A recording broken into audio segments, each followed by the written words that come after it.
Go, go, Power Rangers! I don't know why I did that. Power Rangers, way! Never been a fan, gotta say. I wasn't a fan of the TV show, but yeah, we have a movie. There you go. Is it any good? Well, no, not really. But I think if you're a fan of the Power Rangers TV show, you will love this. Now, like I said, I'm not a fan of the show, but I did see quite a few episodes when I was younger.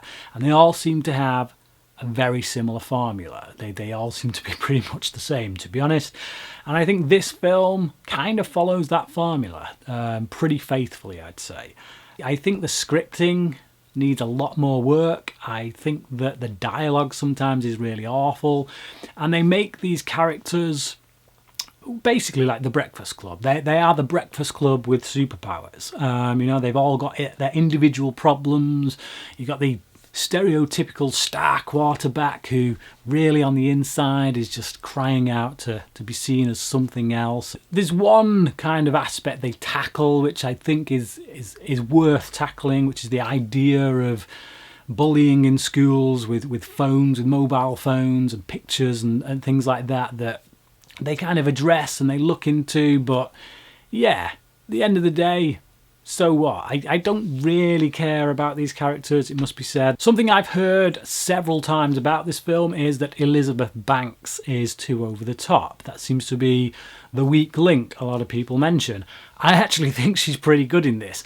I think she's the only one who realises what kind of film she's in, whereas a lot of the other people that are in it are taking this way too seriously. Also, we don't actually get to see the Power Rangers in this film until like the last half hour of the movie, and it's a long film. Considering it's kind of marketed to a younger audience, it's just a little over 2 hours, and you feel it. It feels a little bit longer actually, and yeah, like I say, it does take some time to get where we're going. I think there are some pretty decent action beats in it, some nicely filmed action stuff. There's a scene very early on taken from inside a car. I think that's very well directed, very well executed, as are, like I say, some of the other action scenes.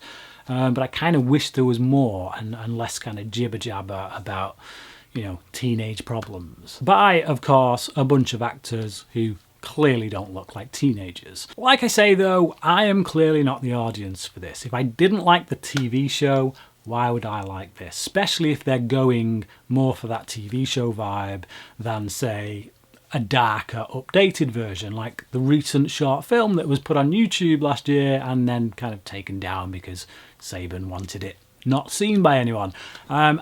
I'd have rather have seen that, to be honest, a feature-length version of that. But I understand why fans might not, because at the end of the day, that's not the thing they grew up with. I would say 2.5 out of 5. There you go. Have you seen Power Rangers? If so, what did you think about it? Comment below, let me know, and until next time, crack in.